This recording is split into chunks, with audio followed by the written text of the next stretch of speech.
कक्षा 10वीं के कंप्यूटर के सभी छात्रों का इस वीडियो में वेलकम होने वाला है। इस क्लास में आप सभी को क्लास 10th कंप्यूटर का चैप्टर नंबर जो 5 है, एरे का इंट्रोडक्शन, परिचय, सिंगल एवं डबल डायमेंशनल, ये आप सभी का चैप्टर का नेम होने वाला है। इसके सभी टॉपिक ऑलरेडी आप सभी को पढ़ा दिए गए थे, ठीक है। एंड इसके सभी टॉपिक, एक एक टॉपिक आपको अच्छे से समझा दिया गया था और इसके साथ साथ आपको कुछ प्रोग्राम भी बताए गए थे। एंड प्रीवियस लेक्चर्स में, प्रीवियस क्लासेस में आपको इस चैप्टर के सभी मल्टीपल चॉइस क्वेश्चन या फिर कह लें बहुविकल्पी प्रश्न, इस चैप्टर के जितने भी बन सकते हैं, इस चैप्टर से जितने बन सकते हैं वो आपको प्रोवाइड कर दिया गया था विथ आंसर, ठीक है। तो अगर आपने इनको मिस किया हुआ है प्रीवियस लेक्चर्स को, प्रीवियस क्लासेस को, सो आप क्या कर सकते हैं, आप प्लेलिस्ट को जा करके वॉच कर सकते हैं, ठीक है। एंड आज का जो क्लास है उसमें हम देखने वाले हैं हम अति लघु उत्तरीय प्रश्न, ठीक है, जो 1 नंबर वाले हैं। एंड उसके बाद आपको इस चैप्टर के लघु उत्तरीय प्रश्न एंड दीर्घ उत्तरीय प्रश्न भी मैं आपको बताने वाला हूँ, ठीक है। सो पहला क्वेश्चन यहाँ पे है, एरे किसे कहते हैं। सो एरे क्या होता है। एरे जो होता है हमारा एक समान डेटा टाइप के एलिमेंट का एक संगठित संग्रह होता है जो एक नाम के अंतर्गत क्रमबद्ध होता है, सिस्टमैटिक वे में रहता है, ठीक है। नेक्स्ट क्वेश्चन है, एरे का उपयोग क्यों किया जाता है। सो एरे का जो उपयोग है बेसिकली एक ही प्रकार के डेटा को संगठित रूप में स्टोर करने के लिए और उस पर आसान तरीके से क्रियाएं करने के लिए किया जाता है। इससे मेमोरी की कुशलता और प्रोग्रामिंग की जटिलता जो है वो कम हो जाती है। नेक्स्ट जो क्वेश्चन है, थर्ड नंबर, एरे का न्यूनतम इंडेक्स क्या होता है। सो आप सभी को पता है एरे का जो इंडेक्स नंबर होता है वो 0 से ही स्टार्ट होता है, मतलब जो इसका न्यूनतम इंडेक्स नंबर होगा वो 0 होगा। फोर्थ नंबर क्वेश्चन है हमारा, एरे को वीमी आधार पर कितने वर्ग में डिवाइड किया गया है। तो आपको जो एरे पढ़ाया गया था आपके सिलेबस में 2 ही था, मतलब 1D एंड 2D, एक वीमी एरे एंड द्विवीमी। इसका एक और टाइप होता है थर्ड, ठीक है, 3D। 3D भी होता है बट ये आपके सिलेबस में नहीं है। फिफ्थ नंबर हमारा क्वेश्चन है, एरे के साथ कौन कौन से डेटा टाइप का उपयोग किया जा सकता है। तो एरे के साथ सभी प्रकार के जो डेटा टाइप है उनका हम लोग यूज कर सकते हैं। जैसे डेटा टाइप की जो एग्जांपल है, इंट है, फ्लोट है, कैरेक्टर है, डबल है, बूलियन है आदि। सो जितने भी डेटा टाइप हैं मैक्सिमम हम एरे में यूज कर सकते हैं। 6 नंबर जो क्वेश्चन है, यदि उस तत्व को इनिशियलाइज किया जाए जो एरे की साइज क्या होगा, ठीक है। सो अगर एरे की साइज 2 है और एक तत्व को इनिशियलाइज किया जाता है तो बाकी जो एलिमेंट हैं उनकी जो वैल्यू है डिफॉल्ट वैल्यू 0 हो जाएगी, ठीक है। क्वेश्चन में एक मिसप्रिंट था, वहां पे द जो लिखा हुआ है वहां पे 2 होगा, ठीक है। अगर क्या है, यदि उस तत्व को इनिशियलाइज किया जाए जो एरे की 2 साइज है, अगर किसी एरे की 2 साइज है तो आपसे पूछा जा रहा है उसका इनिशियलाइज करने पे नेक्स्ट जो बाकी तत्व होंगे उनका क्या होगा वैल्यू, ठीक है।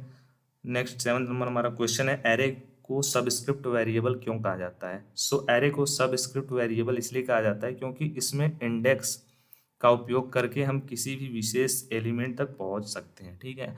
अगर हम लोग इंडेक्स नंबर हमको पता रहेगा तो हम लोग किसी भी एलिमेंट तक आसानी से पहुंच सकते हैं यूजिंग इंडेक्स नंबर।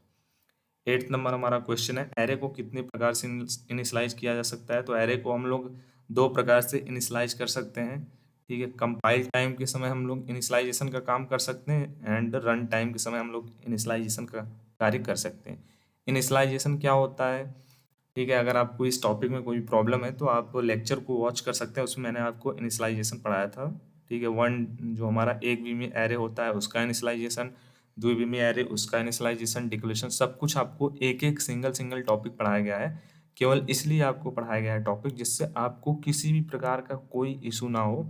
इस चैप्टर से आपको कहीं से भी कुछ भी पूछा जाए आप उसको सॉल्व कर पाओ। एरे का डिक्लेरेशन किस प्रकार करते हैं उसका जो है आपको सिंटेक्स बताना है, ठीक है। सिंटेक्स क्या होता है। सो एरे का डिक्लेरेशन का जो सिंटेक्स है ये देखिए यहाँ पे आपको दिखाया गया है। यहाँ पे सबसे पहले आप डेटा टाइप लिखोगे, फिर उसके बाद एरे का नाम लिखोगे, फिर उसके बाद आपको एरे का साइज बताना रहता है, लिमिट। जैसे क्या है यहाँ पे देखो, INT ARR, उसके बाद यहाँ पे ब्रैकेट में 5 है, तो मतलब एरे की साइज कितनी है, 5 है। ये हमारा INT इंटीजर डेटा टाइप है, उसके बाद ARR ये जो हमारा एरे का नाम है, एंड ये हमारा क्या है, एरे का साइज है। लास्ट क्वेश्चन जो हमारा अतिलघु उत्तरीय सेक्शन में है कि कोई एरे मेमोरी में कितना स्थान घेर रही है यह जानने के लिए किस ऑपरेटर का उपयोग किया जाता है। सो इसके लिए हम यूज कर सकते हैं साइज ऑफ ऑपरेटर का, ठीक है। साइज ऑफ ऑपरेटर को हम लिखेंगे एंड उसके बाद हम लोग उसमें एरे का जो नाम है वो पास करेंगे, तो हमको पता चल जाएगा कि ये जो एरे है ये कितना वैल्यू या फिर कितना स्पेस फिल कर रही है। नेक्स्ट जो हमारा क्वेश्चन है, मे बी हमारे लघु उत्तरी प्रश्न का सेक्शन स्टार्ट होगा। लघु उत्तरी प्रश्न जो है वो 2-2 नंबर वाले आपके बोर्ड परीक्षा में पूछे जाते हैं। अति लघु उत्तरी वाले जो प्रश्न है वो 1 नंबर में भी आ सकते हैं, 2 नंबर में भी आ सकते हैं, एंड जो हमारे MCQ टाइप क्वेश्चन है ना उस वाले में भी उससे क्वेश्चन बन सकते हैं, इसीलिए मैंने आपको बता दिया। एरे को डिराइव्ड डेटा टाइप क्यों कहा जाता है, बेसिकली हमारा फर्स्ट क्वेश्चन है। सो जो हमारा एरे होता है ना उसको डिराइव्ड डेटा टाइप इसलिए कहा जाता है क्योंकि यह बेसिक डेटा टाइप जैसे कि इंटीजर, फ्लोट, कैरेक्टर आदि से बनाया जाता है। एरे एक ही प्रकार के डेटा एलिमेंट्स का संग्रह होता है जो कि बेसिक डेटा टाइप पर आधारित होता है, बेस्ड होता है, इसीलिए इसे डिराइव्ड डेटा टाइप कहा जाता है।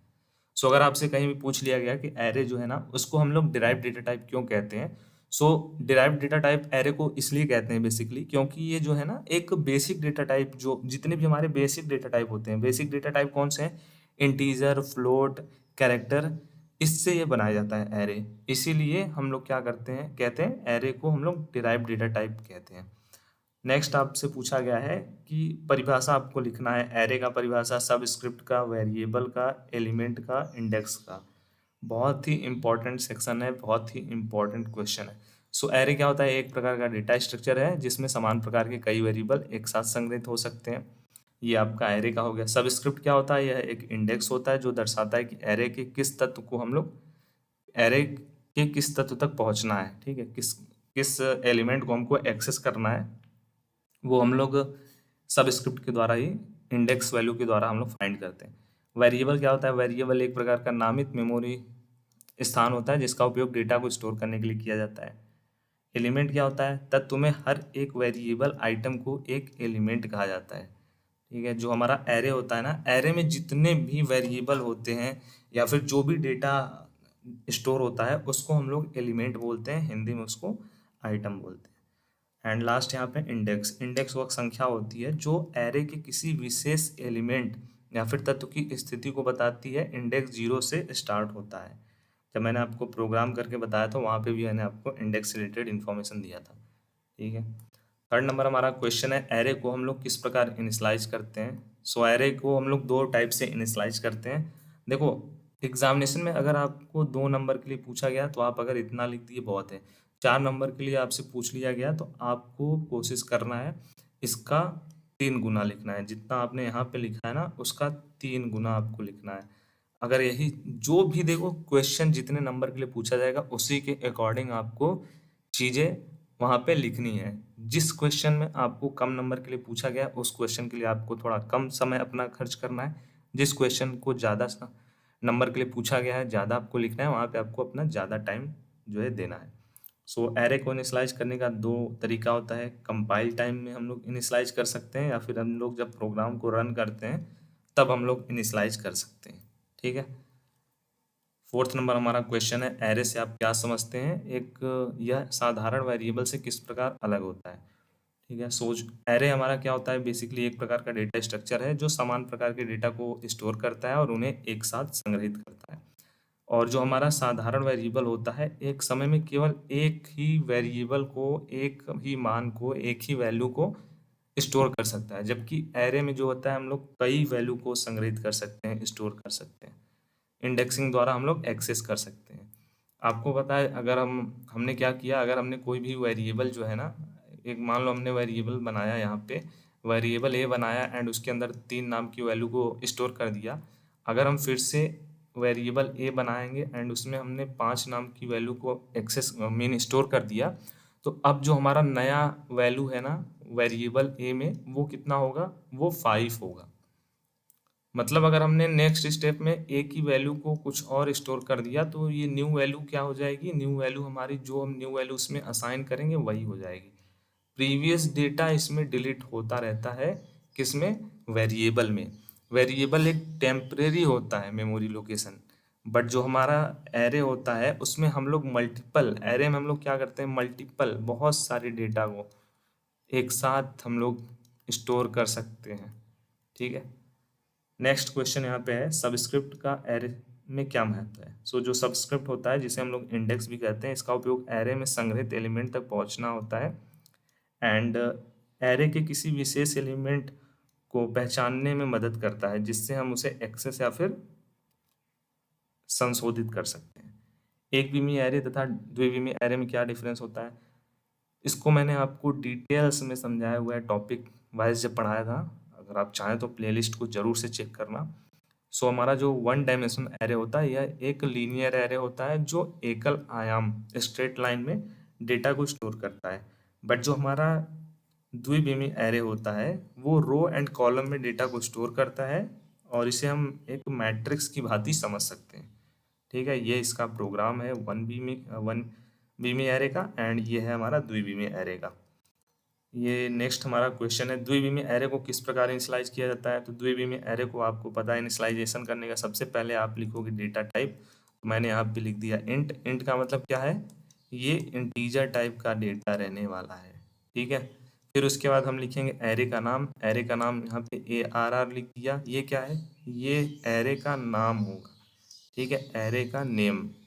फिर उसके बाद आप क्या लिखोगे, फिर उसके बाद आप यहाँ पे रो एंड कॉलम सेट करोगे। ठीक है, कि इस रो में 2 डेटा रहने चाहिए, इस रो में 3 कॉलम ये हमारा रो होता है एंड उसके बाद ये हमारा कॉलम होता है। उसके बाद हम जो भी डेटा को अपना इनिशियलाइजेशन करना चाहें वो यहाँ पे जा करके इनिशियलाइज कर सकते हैं। ठीक है, एक रो ये हो गया एंड एक रो ये हो गया। तो यहाँ पे टोटल कितने रो हो गए, 2 रो एंड कॉलम कितने, 3 कॉलम हो गए आपके। ठीक है, तो इस प्रकार से हम लोग इनिशियलाइजेशन का वर्क करते हैं। ये आपके लिए वर्क दिया गया है, आपको खुद से इन क्वेश्चन का जो है आंसर है वो नोट करना है अपने नोटबुक में, बहुत ही इम्पोर्टेंट है। सो इसको आप जाइए नोटबुक में आप नोट करिए एंड इसका आंसर आप खुद से फाइंड करिए। अगर आपने लेक्चर देखे हुए हैं, उसमें सभी टॉपिक आपको पढ़ाया गया है, तो आई होप आपको सभी टॉपिक यहाँ पे देखने को मिल रहे होंगे, उससे रिलेटेड क्वेश्चंस आपको देखने को मिल रहे होंगे। जैसे एरे किसे कहते हैं, कितने प्रकार का होता है, प्रत्येक का वर्णन करिए, बहुत इंपॉर्टेंट क्वेश्चन है। एक एरे को किस प्रकार से डिक्लेरेशन करते हैं, इनिशियलाइजेशन करते हैं, एग्जाम्पल के साथ बताना है। एरे क्या होता है, सिंगल एवं डबल स्क्रिप्टेड वेरिएबल्स को आपको बताना है। बहुत ही ईजी क्वेश्चन है, आप इजिली कर लोगे। फिर भी अगर आपसे इसका आंसर नहीं मिलता है, फाइंड नहीं हो पाता है, तो आप वेट कीजिएगा। मैं इसका भी जो सलूशन है वो बहुत जल्द अपलोड कर दूंगा यूट्यूब चैनल पे। ठीक है, कोई डाउट है, कमेंट बॉक्स आपके लिए है। कुछ भी आप पूछना चाहते हैं, किसी भी टॉपिक से रिलेटेड इशू है, किसी भी क्वेश्चन से रिलेटेड आपकी कोई डाउट है, तो आप जाकर के वहाँ पे पुट कर सकते हैं। Thank you for watching.